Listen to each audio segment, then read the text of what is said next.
Dice, así que sigamos lo que contribuye a la paz y a la mutua edificación. amén. Dice, así que sigamos lo que contribuye a la paz y a la mutua edificación. Dios nos manda a que nos edifiquemos unos a otros. Como creyentes, compartimos un Señor, un cuerpo, un propósito, un espíritu. Compartimos la misma salvación, la misma vida. Compartimos el mismo mundo también, ¿verdad? Porque vivimos en un solo mundo. Compartimos el mismo futuro. Y muchos más factores que puedo enumerar, pero todo lo hacemos con un mismo fin.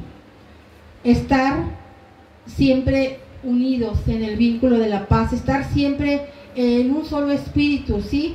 Como dice la palabra, soportándonos unos a otros. Estos son los puntos en los que debemos enfocarnos, no en nuestras diferencias personales. Recordemos que fue Dios quien nos escogió para darnos personalidades, razas y preferencias diferentes. Dios quiere unidad y no uniformidad.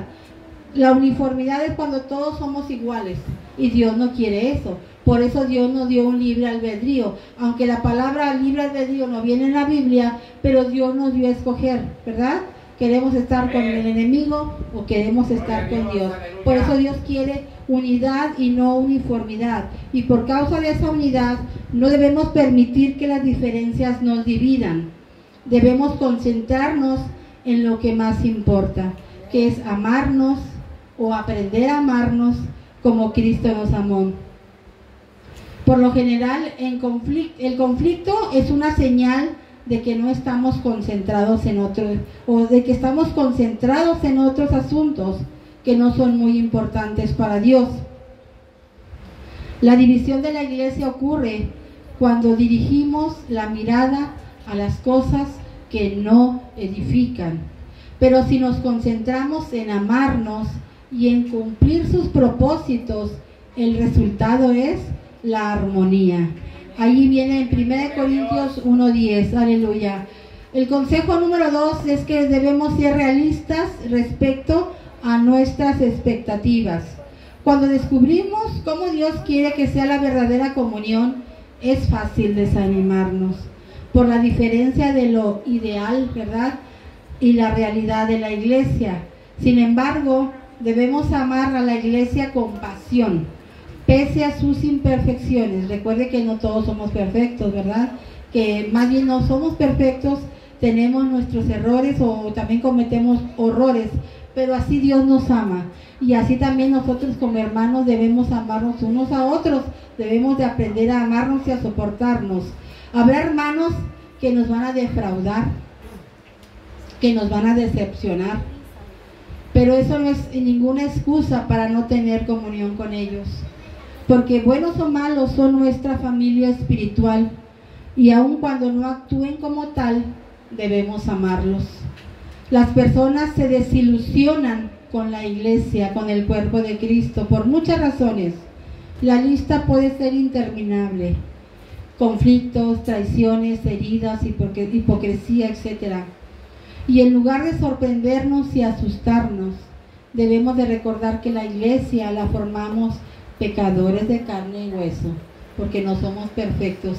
Y el que diga que no es pecador, estamos haciendo mentiroso a Dios, ¿verdad? Todos somos pecadores. Por eso estamos aquí en este lugar, porque este lugar es como un hospital espiritual y todos venimos enfermos a veces de enfermedades físicas, pero las más difíciles son las enfermedades espirituales. Nos lastimamos unos a otros en forma intencional. Yo le voy a comentar un pequeño testimonio de hace muchos años. Nos congregábamos, éramos miembros de una iglesia que está allá por la colonia 5 de marzo, y yo siempre he estado gordita, ¿verdad? Y había una hermanita que pues yo le caía mal, y un día me dijo: ay, hermana, ¿y no le da vergüenza estar gorda? Y le dije yo: no, hermana, prefiero dar risa que dar lástima, porque ella, tristemente, ella hasta la fecha, ella nunca pudo tener bebés. Y sabemos que la mujer, ¿verdad? Tristemente, cuando no puede tener bebés, la Biblia habla de una maldición. y esa hermana pues nunca pudo tener bebés de edad, pero ella lo que quería era lastimarme, al decirme que yo estaba gorda. Sí, yo porque me iba a enojar, pues sí, yo estaba gordita, ¿verdad? Pero a veces lo hacemos, a veces lastimamos sin intención, pero ya sea que lo hagamos con la forma de la intención de lastimar, o que lo lastimemos intencionalmente, pues yo creo que de las dos maneras debemos de pedir perdón, ¿verdad? Y vuelvo a lo mismo, porque somos pecadores, pero en vez de alejarnos del templo, debemos de quedarnos a resolver el problema, porque a donde quiera que vayamos, va a pasar lo mismo, porque el problema somos nosotros. Y luego, si nos divorciamos de la iglesia, a la primera decepción es señal de inmadurez. Dice aquí el tema, hay ocasiones que tenemos que salir huyendo de algunas congregaciones cuando el pastor o la pastora ha desviado su mirada y solo pierde su tiempo peleando con las ovejas. Y si se lo digo, hermanos, porque sí pasa, hay pastores que tienen el pleito casado con los mismos hermanos de la iglesia, y eso no debe pasar. Consejo número 3, hay que animar en vez de criticar. Siempre es más fácil eludir el compromiso y hacernos a un lado, ¿verdad?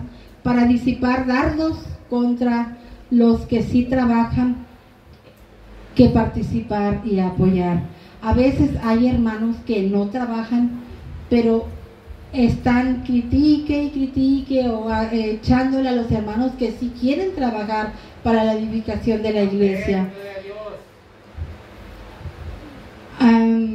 A veces Dios nos advierte, hermanos, una y otra vez, que no debemos criticarnos, no debemos compararnos, no debemos juzgarnos unos a otros. Y cuando criticamos a lo que la otra hermana hace con fe, interferimos en los asuntos de Dios. ¿Sí sabía usted eso, hermano? Que cuando somos piedra de tropiezo para los hermanos que sí trabajan en la iglesia, interferimos en los asuntos de Dios. El trabajo del enemigo, hermanos, consiste en culparnos, en criticarnos y hacer que nos quejemos de los miembros de la familia de Dios. Y cuando nosotros hacemos lo mismo, es porque hemos sido engañados y estamos haciendo el trabajo del enemigo. El tiempo que perdemos criticando, debemos de utilizarlo para seguir en la construcción de la iglesia por la que Cristo viene. Me ha tocado oír que dice, es que no hay iglesias perfectas. Yo no estoy hablando de perfección. La palabra de Dios dice que el Señor viene por una iglesia sin mancha y sin arruga. Y todos los días nosotros como iglesia debemos de procurar de ser esa iglesia sin mancha y sin arruga. Entonces, ¿por cuál iglesia viene Cristo? ¿Por qué entonces nuestro trabajo sería en vano? Cuando dicen es que no hay iglesias perfectas, sabemos que no hay iglesias perfectas, porque no somos perfectos. Lo que debemos ser una iglesia limpia, sin mancha y sin arruga, que nuestro vestido esté bien planchadito, para que cuando Cristo venga, pues nos podamos ir con Él, ¿verdad? Gloria a Dios. Hay que negarnos a escuchar chismes. ¿Qué es un chisme? Es divulgar una información cuando uno no es parte del problema, pero tampoco parte de la solución. Cuando escuchamos chismes es como si aceptamos algo robado y nos convierte en cómplices y parte del delito. Hermanos, hermanas, cuando alguien comience a contarle un chisme, debemos de tener el valor de decirle a la persona, no necesito saber nada de esa persona, mejor vamos a orar. Porque sí pasa, ¿verdad? Al momento que nosotros prestamos oído, ahí ya se perdió la situación.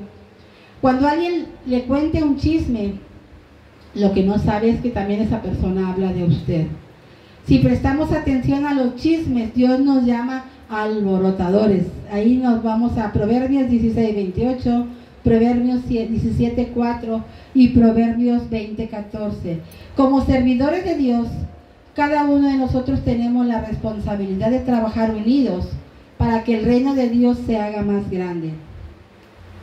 No solo es el trabajo acá detrás del púlpito, es en todas las áreas. Debemos de salir a visitar, a invitar, a evangelizar. Ayudamos barriendo, ayudamos ofrendando, ayudamos diezmando, ayudamos enseñando a los jóvenes, a los niños. Cuando Jesús se fue, hermanos, dejó los dones y los ministerios y los talentos. Los 5 ministerios son de liderazgo y sirven para 3 cosas. Sirven para la perfección de los santos, para la obra de ministerio y para la edificación del cuerpo de Cristo.